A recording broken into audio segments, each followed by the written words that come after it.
Magandang umaga sa iyo, Julius, at maraming salamat. Live mula dito sa Pag-asa Weather and Flood Forecasting Center, narito na ang latest sa ating panahon. Good news naman mga kaibigan dahil generally fair conditions naman ang ating maaasahan ngayong araw na ito maliban lamang dito sa may Mindanao at sa may Palawan kung saan umiiral ang Intertropical Convergence Zone. Ito nga ay may katangian na magbigay dito sa mga affected na areas ng cloudy to cloudy skies na mayroong tsansa ng pag-ulan at pagkidlat pagkulog na may light to moderate strength. Ito nga ay mangyayari dito sa may Mindanao at sa Palawan at makakasa kayo na magkakaroon kayo ng bahagya hanggang sa maulap na kalangitan na may pag-ulan at pagkidlat pagkulog ngayong araw na ito. Ang ridge ng high pressure area naman ay umiiral dito sa hilagang bahagi ng Luzon at nagbibigay ng magandang panahon dito sa may Metro Manila at sa buong Luzon at Visayas. Magkakaroon po tayo ng bahagya hanggang sa maulap na himpapawid lamang na mayroong maliit na tsansa ng pag-ulan at pagkidlat pagkulog ngayong buong araw. Ang Visayas naman ay naapektuhan ng easterlies at ang hangin na ito mula sa Pasipiko ay nakapagbibigay rin ng mainit na temperatura dito sa bansa. Asahan po natin na mananatiling mas mataas sa 35 degrees Celsius ang felt temperatures ngayong araw na ito.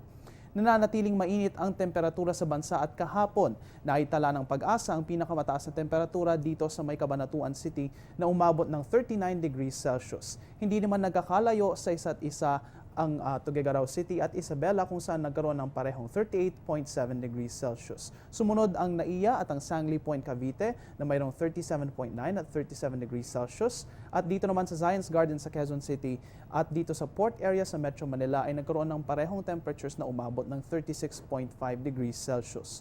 Bukod sa recorded, ang actual temperatures ng mga pangunahing lungsod ng bansa ay inilabas rin kanina ng Pag-asa. Dito nga sa Metro Manila ay inaasahang aabot ang temperatura ngayong araw na ito sa 40.1 degrees Celsius actual felt temperature.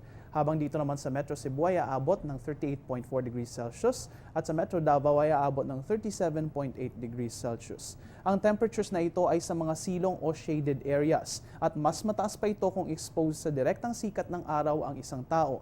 Nananatiling nasa extreme caution ang body discomfort index ng mga temperaturang ito at ang ibig sabihin niyan ay maaaring makaranas ng heat exhaustion o heat cramps kung mabibilad ang isang tao sa sikat ng araw. Isa nga sa mga nakapapagpainit ng isang lugar ay kung maraming konkretong infrastruktura dito. Lalo na dito sa mga syudad, normal na nangyayari ang urban heat island effect.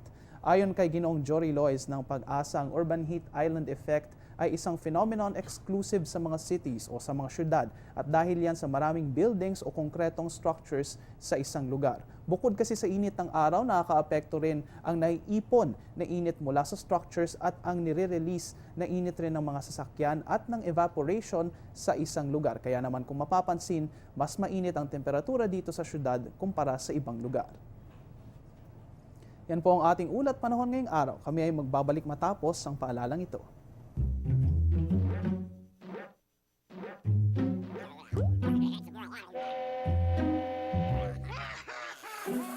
Worried kung nasaan ang package mo?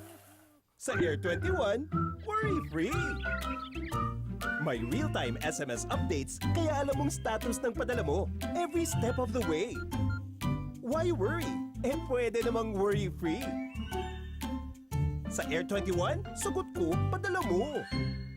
At yan ang latest mula dito sa Pag-asa Weather and Flood Forecasting Center. Please check our social media accounts and our website para sa latest weather information. Mula dito sa Panahon TV kung saan walang pinipiling panahon ang pagbibigay impormasyon, ako ang inyong weather guide, Earl Figuracion. Magandang umaga sa inyong lahat. Balik sa iyo, Julius.